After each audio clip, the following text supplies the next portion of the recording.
ഇത്രയും ചേരുവകളാണ് നമുക്ക് പാൽക്കപ്പയ്ക്ക് വേണ്ടത്. നമ്മൾ കപ്പ ഇവിടെ വേവിച്ച് വെച്ചിട്ടുണ്ട്. ഒന്നാം പാൽ എടുത്ത് വെച്ചിട്ടുണ്ട്. ഇത് രണ്ടാം പാൽ എടുത്ത് വെച്ചിട്ടുണ്ട്. കാന്താരിമുളകും ഉള്ളിയും കൂടെ നമ്മൾ ചതച്ച് വെച്ചു. ഈ ഉള്ളി നമുക്ക് മൂപ്പിച്ചിടാൻ വേണ്ടിയിട്ടാണ്. കറിവേപ്പില എടുത്തു, പച്ചമുളക് കട്ട് ചെയ്തിടാൻ എടുത്തു, പിന്നെ 2-3 കാന്താരി എടുത്തു. അപ്പം നമുക്ക്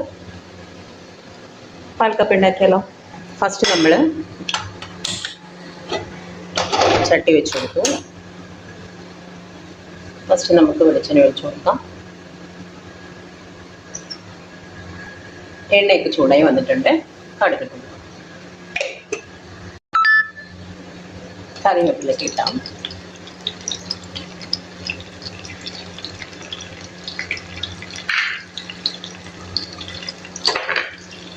അതിനുശേഷം നമ്മൾ ഉള്ളി കാന്താരിമുളക് ചതച്ച് വെച്ച് കൊടുക്കാം.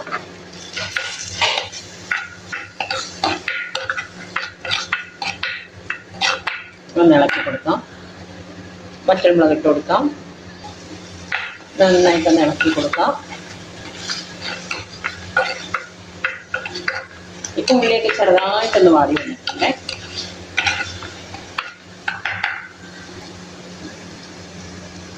ഈ ടൈമിൽ നമുക്ക് കപ്പ ഇട്ട് കൊടുക്കാം.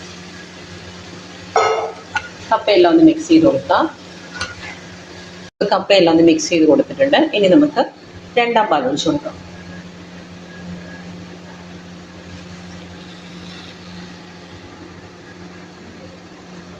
രണ്ടാം പാലിൽ കിടന്ന് ഈ കപ്പയെല്ലാം ഒന്ന് നന്നായിട്ടൊന്ന് വെന്ത് നമ്മൾ എന്ത് ചെയ്യും, ഉടച്ചെടുക്കും. 2 പച്ചമുളക് ഇതിനകത്തിട്ട് കൊടുക്കാം. പിന്നെ ബാക്കിയുള്ള നമ്മുടെ കാന്താരി കൂടെ ഇട്ട് കൊടുക്കും. ഈ സമയത്ത് നമുക്ക് ഇതിനകത്തേക്കുള്ള താളിപ്പ് ഉണ്ടാക്കാം. അതിന് നമ്മളൊരു പാൻ അടുപ്പത്ത് വെച്ച് വെളിച്ചെണ്ണ ഒഴിച്ച് കൊടുക്കുന്നു. ഇട്ട് കൊടുക്കാം.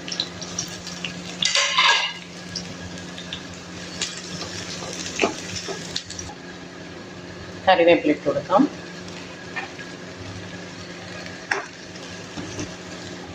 ഇതിലേക്ക് അല്പം തേങ്ങ കൂടി ഇട്ട് കൊടുക്കാം. തേങ്ങ മൂപ്പിച്ച് തരുമ്പം ഒരു പ്രത്യേക മണമാണ് ഇതിന്. അപ്പം ഒരിത്തിരി തേങ്ങ കൂടി ഇട്ട് ഇത് നന്നായിട്ട് മൂത്ത് വരുമ്പോൾ നമുക്ക് ഓഫ് ചെയ്യാം. ഇവിടെ ഇപ്പോൾ നമ്മുടെ ഉള്ളിയും കറിവേപ്പിലയൊക്കെ മൂത്ത് വന്നിട്ടുണ്ട്, തേങ്ങയൊക്കെ. ഇനി നമുക്ക് തീ ഓഫ് ചെയ്യാം. അപ്പം നമ്മുടെ പാൽക്കപ്പ ഇവിടെ റെഡി ആയിട്ടുണ്ട്. ഒരു ശകലം തേങ്ങാപ്പാലും കൂടെ നമ്മളൊന്ന് ഒഴിച്ചു കൊടുത്തിട്ടുണ്ട്. ഇത്തിരി ലൂസ് പരുവത്തിലായിട്ട് തേക്കണം. കാരണം ഇത് ഇത്തിരി കഴിയുമ്പോഴത്തേക്ക് ചെറുതായിട്ടൊന്ന് കട്ടിയായിട്ട് വരും. അപ്പം നമുക്ക് കറിയും കൂട്ടി കഴിക്കാൻ എളുപ്പത്തിനാണ് നമ്മൾ എന്ത് ചെയ്തിരിക്കുന്നത്, ഇത്തിരി ഒരു വെള്ളം പോലെ പാൽ ഒഴിച്ചു കൊടുത്തിരിക്കുന്നത്. ഓക്കെ, ഇനി നമുക്കിതിലേക്ക് നമ്മുടെ മിക്സ് തട്ടാം. നമ്മൾ വറുത്ത് വെച്ചേക്കുന്ന ഇത് തട്ടിക്കൊടുക്കാം.